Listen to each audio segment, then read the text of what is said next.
What if I told you that a deck in the metagame has more top eights than the next 6 ink combinations combined? Yeah, think about that. Is that healthy? I'm not here to judge today. I'm here to show you the stats of the most successful decks so far in the Rise of the Floodborn metagame. And some of these numbers honestly might be even more shocking than you actually even imagined. Have to get into it today. Let's start with the 7th most successful deck in the metagame, Amethyst Steel. Amethyst Steel is a deck that in the last few weeks has come up and had 3 different top eights for the last 2 weekends with several really solid finishes.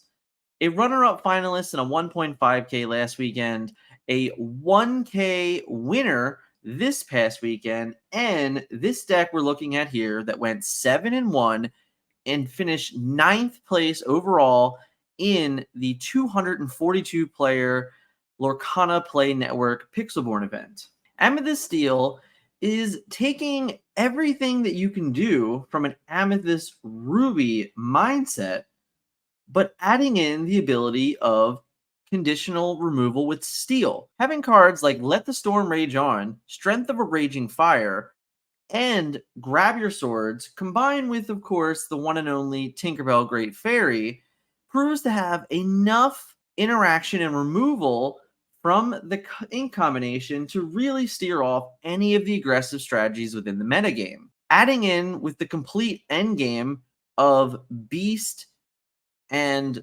Elsa, along with the conditional Yzma, really just gives you just about everything you need to compete with this deck against anything else in the metagame. This deck really could be a jack of all trades, but potentially a master of none, aside from the obvious completely shut out all 1/1 and 2/2s across the metagame, never letting them see the face of the earth. The Sorcerer's Spellbook adds on one little layer that again can give you the upper hand in the mirror matches in quotation marks with Ruby Amethyst. Amethyst Steel is a deck that has caught fire late in the metagame. In the first 2 weeks, there were no appearances of this deck whatsoever, but in the last several weeks, we now have had really solid finishes for a deck of this nature. This could be a deck that is honestly the different point in a metagame. A deck that has been built of nature of which the metagame is approaching, and the ability to really put a wedge in all of it. I like to compare this deck to the Amber Sapphire deck of the past in Chapter 1, which kind of came through and started really giving Ruby Amethyst another issue in the metagame. A deck like this has the potential to do all those things, and there's still room for honest improvement on it across the board. But all in all, it's definitely finds itself with only 3 top 8 finishes so far, but it's definitely a deck that I think you're going to see more and more of moving forward, definitely depending on where the metagame goes, and the understanding that this probably isn't even the best version of this deck yet, as it's still kind of new and growing, much similar to its counterparts that have already been established. We'll have to see how the deck does moving on, but in general, this is definitely a deck that I would look out for moving forward. Amber Ruby. Amber Ruby was another deck in the metagame that over the last several weeks we have seen more and more of it in top 8s. This deck has now found itself in 4 top 8s over the last several weeks, where again, in the opening weeks of the metagame, we have really not seen anything like this deck come to fruition. Much like the Amber Ruby of the past, this deck truly leans on the fact of utilizing cards like Lantern, Stitch, Rapunzel, and of course, the wonderful Zimba Protective Cub. However, Rise of the Floodborn gave us lots of new options to truly take this deck to the next level. Mufasa is the true standout. As you can see, this deck below is 55 characters, which is an insane number. However, when you're playing a card like Mufasa, and you have a game like Lorcana that has so many characters that come into play and have abilities that immediately impact the game, the need for actions isn't really as high as some other games you might have played. So when you have a character that has the ability of when this is banished, simply reveal the top card of your deck and play the next character for free, you may as well get the best bang for your buck. The addition of Snow White is another way to answer Be Prepared decks. Playing a Snow White or a Mufasa as a follow-up to a Be Prepared, or even Mufasa before Be Prepared, is a wonderful way to continuously move the game forward. Utilizing characters like the additional removal in this deck in the forms of Lady Tremaine, Maleficent, and Maui offer even more reach for the deck. This again may be Rapunzel's best deck in the current metagame. She has truly fallen off in Amber Steel decks because of the realization that it's very hard and difficult for her to utilize her ability to draw cards. In a deck like this, with high willpower characters and the Mother Gothel edition, drawing 3 cards honestly has never been so easy. Amber Ruby is another deck that honestly, out of nowhere in the last few weeks, has shown up over and over again, having 2 second place finishes in top cuts in 1K events and case events, and even more success elsewhere. Even in a single event in 1 week, we've seen 2 of them conquer a top 8. So because of that, this is definitely much similar to the Amethyst Steel deck that we just went over, where out of nowhere, this deck is really just showing up in metagames and letting it be known that the 55 characters are here to quest and find their way to victory. This is another deck that I totally expect to see more and more of moving forward, with maybe even more interesting cards for interaction. This particular list here with the Ratigan, a little bit of spice, and I definitely like it. Let's get into the next one. Emerald Amethyst finds its way into 5 top 8 events so far in the Rise of the Floodborn metagame. Emerald Amethyst has found its way into 5 top 8s in the current Rise of the Floodborn metagame. Another Amethyst deck utilizing the Madame Mim Merlin package to truly move itself forward in games and really kind of punish opponents all the while. This deck is a true embodiment of what Arthur can really do for you. Having cards like Pascal that are hard to get rid of, the addition of Enchantress and Flynn Rider as solid 2 lore characters that constantly pressure the game early alongside Pascal really help you move the game forward. What's most interesting about the ink combination is the end game for the deck and the potential that it has written all over it. In this particular list, we see the end game of Cusco and Genie, but I've already seen decks that play Yzma and Pete, potentially even John Silver, more inkable options to better leverage uninkable cards early on, such as Pinocchio. Emerald Amethyst has always been the budget deck of choice, and in this set, honestly might even be cheaper. The real truth is the deck doesn't even need Cusco to be successful whatsoever. You can go even further low to the ground, play more 2 lore and 3 lore characters early on in the game, truly pressure your opponent and win most of your games by turn 4 or 5, or put yourself in a position to be able to finish the game with Goat and Bounce. I've seen versions with Bibbidi Bobbidi Boo as well. All of these are truly a threat to the metagame because you're just finding a way to pressure the game so early, hide some of the most powerful lore gainers for cheap as well, utilizing cards like Befuddle, Bounce, Arthur, Madame Mims. The list goes on for ways to protect your Maleficents and Pinocchios, and honestly, truly just be a true menace to any matchup you're playing. I believe this deck is another one that is ironically the 4th best Amethyst deck. But if you're an aggressive player, if you're an aggressive-minded player and you like that strategy, you love gaining lore as quickly as possible in games and not really ever worrying about challenging, then this is likely a deck for you. Picking up decks like this that can just turn their card sideways, gain their lore, and then really just play trickery with itself by bouncing characters back to their hand and replaying them and just kind of telling your opponent to figure it out. That's what this deck is really good at doing, and you might actually enjoy it if you want to give it a shot.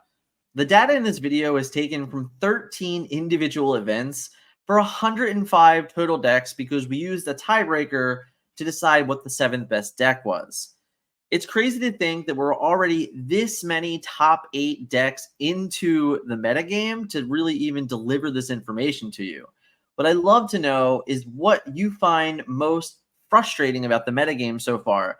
Let me know in the comments, and I'd love to really have the discussion because I think if this metagame might be even more frustrating than the Chapter 1 metagame, so I'd love to hear your thoughts. Of course, if you're enjoying this information, if you haven't yet, smash that like button for me. If you're new to the channel, you like information like this, we do this weekly, monthly, all the time, honestly, for different versions of these meta reports. Smash that subscribe button for me. Let's get into the next best deck. Amber Amethyst comes in with 6 top 8 appearances so far in the Rise of Floodborn metagame. This deck is the epitome of pedal to the metal, gain lore, and end the game before your opponent has any chance to ever react to it.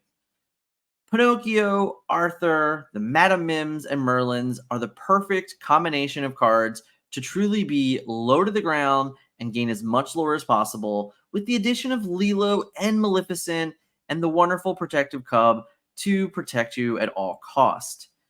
This is a deck that we have seen evolve slightly over the last few weeks since its big win in GalaxyCon, as we've seen even more of these decks now top 8 events and be successful. If you're looking for a full breakdown of this list, I think you should check the description of this video. I had an entire interview with Kate herself as we discussed the Amber Amethyst strategy.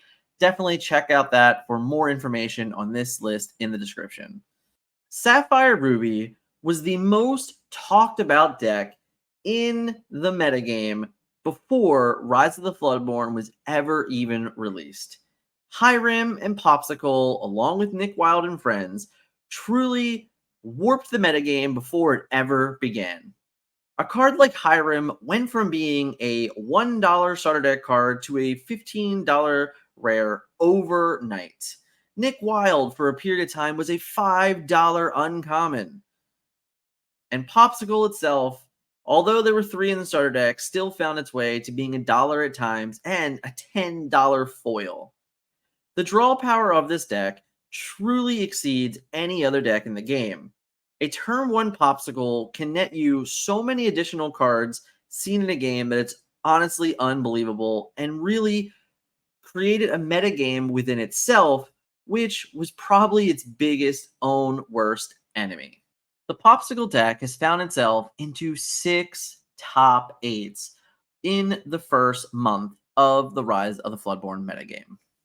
Honestly, this might have been the most talked about deck for several weeks leading into and up to and right after the Rise of the Floodborn official release.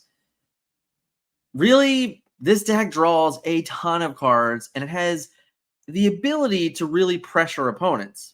The honest factor is that even in its best games, playing out as many resources as possible with Fishborn Quill, being able to consistently play removal cards like Letty Tremaine, like Hades, Infernal, Schemer, like Maleficent, Monstrous Dragon, sometimes it still found a way to just be able to end the game. And that's the scary thought about this deck, is while it drew so many cards, you can only play 1 card a turn most of the time, and the card that you were playing was really only ever good for 2 lore. And then on top of that, when you were forced to play Be Prepared, it feels great because you can do it so early, but your deck has a really tough time kind of just adapting to the Be Prepared turns. The difference between this deck and the more successful versions of Ruby so far is that even when you Be Prepared, you have great recovery and great ways to move the game forward, or while you're banishing characters, you're still getting other additional effects. So while this deck was truly hyped to start the metagame, it's found itself in high numbers of played, but low numbers in success. For the amount of decks that played, or for the amount of tournaments that had probably 5 to 10 to maybe even more Ruby Sapphire decks in the meta, and only coming away with 1 at most, maybe 2 of them in top 8, is really why this deck isn't even better than it truly could have been. I spoke about this last week in the meta report. I do believe there are versions of this deck that can still be very successful. I just think that most of the play for it right now is too straightforward and really not enough forward thinking or adaptation to what the metagame is now doing. So, again, if you can draw this many cards, you just got to make sure you're drawing the right cards, which means you got to make sure you're playing the right cards. Amber Steel comes in with a grand total of 23 top 8s in the Rise of the Floodborn metagame. The interesting thing about Amber Steel, unlike most of the decks we've already looked at, is that it's the first deck that we can truly discuss and say there are two versions of it. And I believe amongst the community, there's an actual real debate about which version is the better version. At PAX Unplugged, Sleepy's Flute had a coming out party where it took itself from being one of the only decks in the entire field of 64 players playing Sleepy's Flute all the way to a grand finale win, defeating not one, not two, but three Ruby Amethyst decks in its way from top 8 to top 4 to the finals to win PAX Unplugged. However, many in the Amber Steel community still weren't sold on Sleepy's Flute and therefore have continued to choose Lantern in its place. The two decks, while can play quite similar, one version is generally 12 to 14 songs and the other is 18 to 20 songs. When you replace that many characters for songs, you need to best be able to utilize Sleepy's Flute to the best of its ability. So, the question will remain moving forward about which of these decks will end up being the better version. If you're an Amber Steel player and you're watching this, I'd love to know what side of the fence you're on. Hit me up in the comments. Let me know. Sleepy's Flute, Lantern, and why. I want to know. I think it's a really interesting topic. I think even on my own team, the Forbidden Mountain team, and players that we work with in events, I think it's a true discussion point amongst this that either one of these decks have the ability to truly win a tournament, which we've already seen multiple versions of Amber Steel be successful in very large events. Lantern, very powerful card. Sleepy's Flute, very powerful card. Both of these decks have different pressure points in games, depending on how you mulligan, how you draw, how you approach different matchups. I think this is really one of the more interesting concepts of the Rise of the Floodborn metagame, realizing that in Chapter 1, we basically only had Rockstar Surfer Lantern versions being the end-all, be-all best versions, and there wasn't really any other way to play the deck. Sleepy's Flute and 20 songs kind of introduce a different way to really mold your way through games with Amber Steel. Love to hear your thoughts in the comments below. Okay. I know, it's crazy. Big shock, right? Big shock that the best deck in the game is Ruby Amethyst. But can I tell you how good it is and how much better it actually has proven to be at a success level of Rise of the Floodborn metagame? Well, what if I told you that it had more top 8s than the last 6 decks combined? That's right. It has more top 8s than the 6 other decks in this video combined. That's insane. Let's talk about it. Ruby Amethyst has had a grand total of 49 top 8 successes in the Rise of the Floodborn metagame. So far to date, it sounds like almost impossible for that number to be true. In the reported events that we utilized the data for this video, there were more than 4 events that consisted of at least 6 top 8 decks that were all Ruby Amethyst. When you start putting those numbers together and really looking at side-by-side comparisons of the success rates of other things, it truly means that the combination of Ruby Amethyst is without a doubt the most consistent and most successful deck so far in the Rise of the Floodborn metagame. However, the interesting thing to note is the idea that there are 3 different successful versions of the deck. There are Arthur versions. Versions that leverage Arthur and LeFou to truly win out and combo out games with the addition of the normal endgame that we see from all of it. Be Prepared's, Lady Tremane's, Maleficent Dragon, the Madame Merlin package, Surfer Mini, all of the things are the same, but we're adding on the fact of getting additional value out of Arthur. Then we've seen versions with the Sorcerer's Spellbook. Some versions as much as having 3 of them in their deck, being even more controlling deck, playing more removal and spot removals, the Tremaines, the Maleficent Dragons, the Be Prepareds, maybe even some going to the extent of playing cards like Dragonfire, all relying on gaining 1 or 2 lore a turn through spellbooks, while just controlling the board at every other aspect, with, of course, the utilization of Maui and Fox. However, in recent weeks, we've now have seen in back-to-back events where a couple weeks ago, the finalist, Colby, was able to take down a 1.5k event and not play Arthur or Spellbook. We also seen it again happen this week in the top 8 of the 242-player Pixelborn event, where there were all sorts of different versions of Ruby Amethyst consisting of all 3 of the concepts of this deck. The idea that you can have 3 pseudo different strategies for the same ink combination and all be honestly severely successful within a metagame is really an interesting point. The true idea here is that Ruby Amethyst has got a lot of power, and a lot of that power comes from 4 cards: Madame M Steak, Madame M Fox, Merlin Goat, and Merlin Rabbit. Those 4 cards alone have really conquered the metagame across so many different Amethyst decks. The addition recently of Merlin Crab only added to the whole combination of it. We're seeing up to, honestly, 20 cards in a deck that are either Madame Mims or Merlins.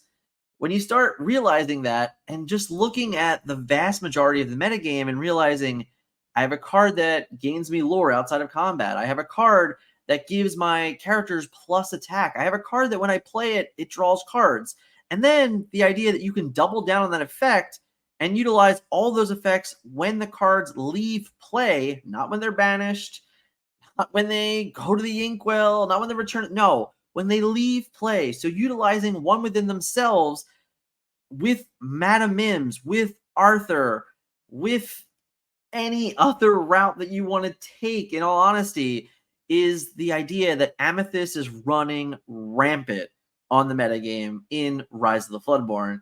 And the biggest culprit of it is when being paired with Ruby, because adding in the additional removal with Maui, with Tremaine, with Maleficent, with Be Prepared, there's so many veils of safety nets for this deck that it's honestly really difficult to just consistently combat. And that's why, without a shadow of a doubt, with 49 top 8 finishes, Ruby Amethyst is the best and most successful deck in the Rise of the Floodborn metagame. It's honestly insane to me to think that we are already a month into the metagame and the success rate of certain decks are kind of crazy. However, the good news is that there are decks on the rise. Amethyst Steel and Amber Ruby are 2 decks that didn't really even exist in the first couple weeks, but in the last couple have found its way into some truly successful points in the game. Will they be able to be the difference makers and truly flip the metagame upside down? That remains yet to be seen. But for now, there is promise within those decks, within the Amber Steel strategy, and figuring out the best version of that deck. The real truth is that every deck that has been successful so far, at this point in the game, I don't think that any one of them has found its best version, its best 60 cards, and that's the real takeaway from this. While, yes, Ruby Amethyst has been unprecedentedly insane, I can't think of a better way to say it, there is still a way and a potential that that deck has losses. That deck has not won every single event, although it's had 4 or 5 or 6 versions of it in top 8s. It's not even won in those situations. So because of that, you have to note that decks like Amber Amethyst have the ability to pressure out Ruby Amethyst. Decks like Amber Steel Flute have shown the proof that they can take down events and just beat Ruby Amethyst along the way. Popsicles has the ability to outdraw. If there's a way for Popsicles to morph its version to be a more aggressive and consistent lore gaining deck, you may find a whole different way to play the deck and really be ahead in that matchup as well. I think moving forward, you're going to have to see versions of decks really come out to be as consistent, and that's the most difficult thing. However, if you can capture moments in games or certain specific points in games where you can leverage your deck against Ruby Amethyst, I do believe that we're going to see less of them in top eights and more of and the potential for more creativity moving forward. Here, as always, listed on our website, we have every single deck that we've discussed in this video, along with every deck that we added to the total analytics of this entire turnout.